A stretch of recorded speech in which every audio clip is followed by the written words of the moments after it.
মেয়েটার নাম রিয়া। সে অন্যায়কে দেখলে প্রতিবাদ করে। রিয়া ক্যারাটেতে অঞ্চলের মধ্যে প্রথম। কত ছেলে ওর জন্য হসপিটালে আর পুলিশ স্টেশনে গেছে তা বোধহয় গুণে দেখতে হবে। একদিন সন্ধেবেলা সে প্রাইভেট টিউশনে গিয়েছিল। রিয়া আর তার বন্ধু মিলি আসছিল রাস্তা দিয়ে। আসার পথে একটা নির্জন জায়গা পড়ে। এই জায়গাটি খুব ভয়ানক। এর আগে দুটি মেয়েকে রাস্তা থেকে ঠেলে ফেলে দিয়েছিল কয়েকটি ছেলে, তাই সেই জায়গাটি খুব ভয়ঙ্কর। রিয়া আর মিলি দুজনে গল্প করতে করতে আসছিল রাস্তা দিয়ে সাইকেলে করে। হঠাৎ একজন এলো তাদের কাছে। দেখে মনে হলো বছর 40-এর ভদ্রলোক। ওরা সেই লোকটির দিকে না তাকিয়ে চলে যাচ্ছিল। হঠাৎ লোকটি এলো এবং অশ্লীল কথা বলতে শুরু করলো। তিনি দাঁতে দাঁত পিষে বললেন, এরপরে আবার আসবো, তৈরি থাকিস। আর কয়েকটা গালাগালি দিয়ে চলে গেল। রিয়া প্রথমে ঘাবড়ে যাওয়ায় কিছু বলতে পারেনি, কিন্তু মিলি কেঁদে ফেলেছিল। রিয়া তাকে সান্ত্বনা দিয়ে বলল, কাঁদিস না, আমি এর ব্যবস্থা নিচ্ছি। আবার আসবে বলেছে, চল বাড়ি চল, বাড়িতে গিয়ে মনকে একটু শান্ত কর। এই বলে রিয়া আর মিলি যে যার বাড়ি চলে গেল। বাড়িতে ওরা কিছু বলল না। রাতে ওরা ফোনের মেসেজে প্ল্যান করতে লাগলো কিভাবে ওই অসভ্য লোকটিকে শাস্তি দেবে।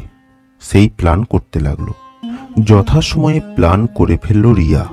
রিয়া সাহসী হলেও মিলি ছিল খুব ভীতু এবং সে খুব ভয় পাচ্ছিল। এইভাবে 5 দিন কেটে গেল। আজকে আবার প্রাইভেট টিউশনে পড়তে যাওয়ার দিন। রিয়া আর মিলি তৈরি ছিল ওই দুষ্টু লোকটিকে দমন করার।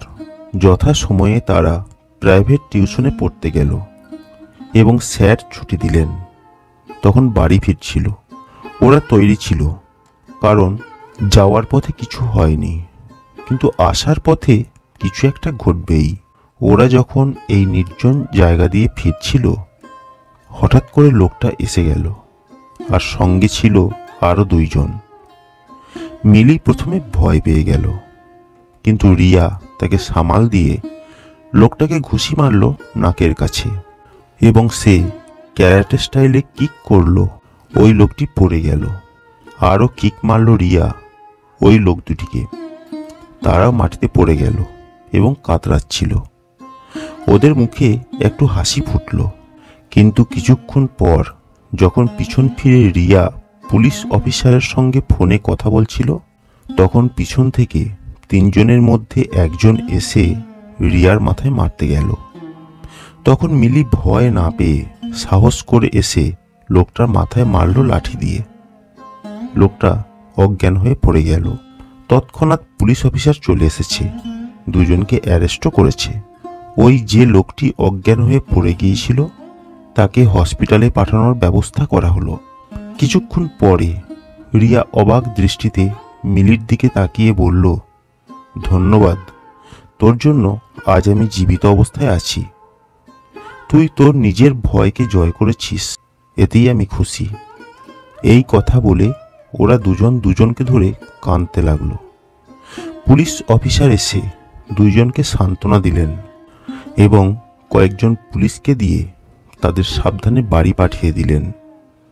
বাড়িতে সবাই প্রশংসা করল এবং অঞ্চল থেকে তাদের পুরস্কারও দেয়া হলো এই প্রতিবাদের জন্য। কে বলে নারীরা কিছুই পারে না? সব পারে। নারীর শক্তিকে জাগাতে হবে। নারী না জাগলে এই সমাজ জাগবে না।